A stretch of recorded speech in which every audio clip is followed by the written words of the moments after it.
Now, the outrage continues to grow over the death of a 14-year-old Mexican boy that was fatally shot by U.S. Border Patrol agents. Now, the Border Patrol agent claims that he shot the boy while being surrounded by rock-throwing suspects. But a new cell phone video of the event puts that story into question.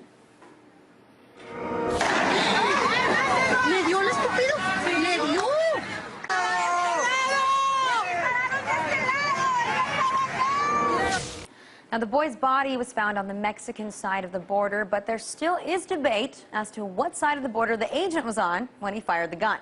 All the investigations underway, perhaps one of the more alarming aspects of the story is that shortly after, there was what was been described as a standoff between Mexican police and the U.S. Border Patrol, which makes us ask how much worse the tensions will really get in the future as the number of killings on the border continue to rise.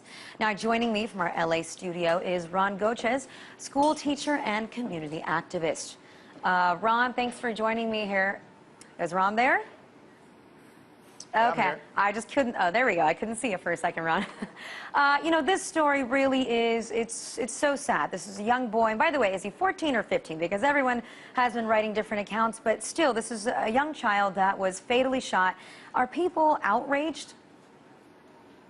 Most definitely. Our community is absolutely outraged that a 14-year-old child can be gunned down by this agent on Mexican territory, or even if it was American territory, it doesn't really matter. It's a killing of a child simply because he was trying to cross into this border. And I think this shows the absolute full-blown crisis that's happening at the border right now. It's a human rights crisis where people are either dying on a daily basis trying to cross here because of the heat, where in the summertime 2 to 3 people die on average per day, or now whether you're a 15-year-old boy, you can get murdered, shot down at the border, or whether you're a man who gets apprehended by the Border Patrol and then beat to death like happened 2 weeks ago here in California. This is an absolute human rights crisis, and we're demanding justice. We're demanding that these Border Patrol agents be put on trial for murder of these people, and we're saying that we need a human rights investigation into what happened. Even the UN High Commission on Human Rights has to investigate. We need an independent investigation about what happened, because obviously our community is tired of these investigations that always happen in these cases, but at the end, the agents always get away. They get charged with nothing, and our community and our families continue to grieve the losses of our people.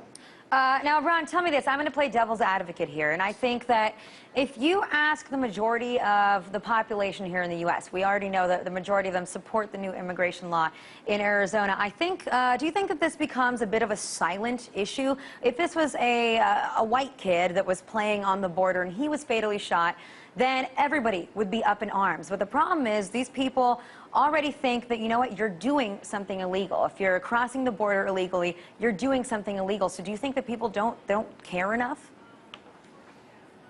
I think you're absolutely right. If that was a white child who was gunned down like a dog by a bunch of Mexicans, I think this would be a huge deal in the media. But because it was a Mexican child, it's not as big of a deal. But to our community, it is a huge deal. And we know that this is not the first case or the second or the 100th case. There's been over 6,000 of our people who have died crossing that border in just the last 15 years. So for us, this is a crisis that we have to fix. And that's why we're demanding justice, and we're demanding that Obama take action on the promises that he made to our community in 2008. And we're saying that this can be solved. The problems, the SB 1070 in Arizona, those can also be solved if Obama keeps true to his promises of immigration reform. That's why, as an organization, Unión del Barrio, we're asking for full legalization now. That's the only solution to this problem. Ron, let me interrupt you, though. Like I said, I have to represent the other side here. Why should Americans care if people that are doing something illegal then get into these situations? Why should they care about the illegal community?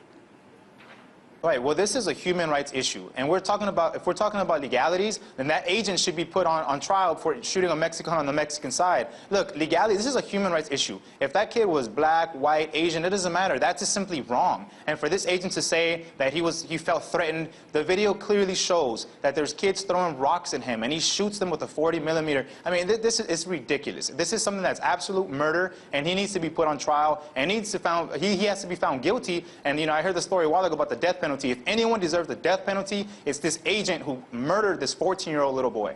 Well, I think there's no argument as to whether his use of force was completely excessive, using a weapon compared to little kids throwing rocks. But, you know, I think one of the things that's really shocking here, too, is that there really was a standoff between the U.S. Border Patrol and the Mexican police after that. And, you know, for a long time there has been what you could call as cooperation. But do you think that's over? Do you think that it really is some kind of a battle that's about to boil over here if we've gone this far? No, we know that the Mexican authorities and the Mexican government absolutely do not represent the Mexican people. We know that they absolutely are always in cahoots with the American administration. They might front a little bit and try to pretend like they're in defense of our community, but the reality is that the Mexican president just took off to South Africa to go watch a soccer game. So it's something that we know this is not going to be a standoff. It was, I'm sure those agents who were there from the Mexican side were concerned, but at a federal level, we know that the Calderon administration is not going to do anything about this. Perhaps he'll do a press conference, but he doesn't represent the interests of the people. The people are enraged, and the people want to take action, and we have to denounce what's happening so we can get some justice, finally, in this country. All right, let me ask you this last question, Ron, which is, you know, I understand this is a horrible story. The people are enraged, but where are the people? Why aren't they marching on the streets? Why don't we see thousands and thousands of people from the immigrant community out on the streets? But what we're seeing is that there have been thousands, actually millions of people that have been taken to the streets. And now what we're calling for is more than marches, more than just coming out to a march on a Saturday.